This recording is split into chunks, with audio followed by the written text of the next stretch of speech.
Hello, I'm Mike Panacki, owner of Network Protocol Specialists, LLC. In this video, I'll be going through the basics of network discovery using the NetAlly EtherScope nXG. Before we get started, let's go over the objectives of this video. First, we'll take a look at the ports the EtherScope uses to discover the network. Next, I'll go through how the EtherScope breaks the Layer 2 boundary. Traditionally, we've had to connect to a wireless network to discover addresses and names of wireless devices. The EtherScope nXG changes all of that by combining the discovery information from the wired side with the information collected on the wireless side to provide a comprehensive list of devices, names, and connectivity. Then we'll take a look at what the EtherScope discovered on our network, how to sort and filter that information, as well as how to upload it to Link Live.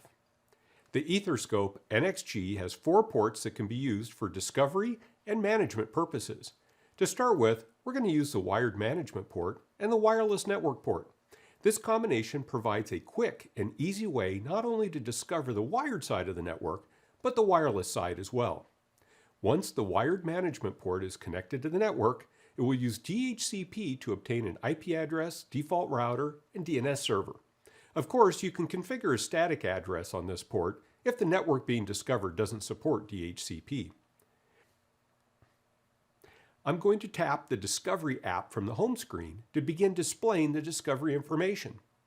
By default, the EtherScope will use the SNMP community strings of public and private to communicate with devices supporting SNMP. These strings can be easily changed by going to the Discovery settings and adding your company-specific strings.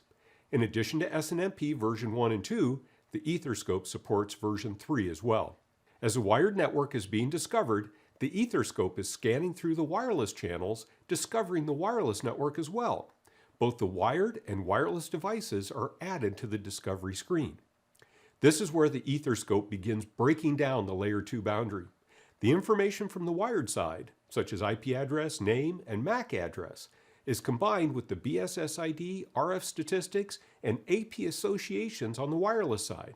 By combining the information from both sides of the access point, the EtherScope is able to display detailed information about the wireless clients without the need to associate and authenticate to the wireless network. This allows the EtherScope to discover more information about more devices in less time. With all this information collected about the network, we need a way to quickly drill down into devices of interest. This is where the filter capabilities of the EtherScope nXG come into play. Tapping on the filter icon, I can see the various categories that can be used to filter devices. I can filter by device type, IP subnet, VLAN, SSID, as well as many others. Even if I've discovered thousands of devices on my network, I can quickly filter down on just those devices I'm interested in and begin viewing their connectivity and overall health. These filters are additive. I can select criteria from various categories and the filters will be added onto each other. I can also delete the filters individually as I refine my results. In this case, I'm interested in the devices connected to the Corp24 network. I'll expand SSID and select the network. Going back to the discovery screen, I can see that I've greatly reduced the number of devices. Here's an example of how the EtherScope breaks down the Layer 2 boundary. Remember, I have not connected to any wireless networks. I'm only scanning the wireless. We can see that in the upper left corner, the EtherScope is scanning through all of the channels. However, I can see that the tester has discovered the device Training PC1. Now I'll tap on Training PC1.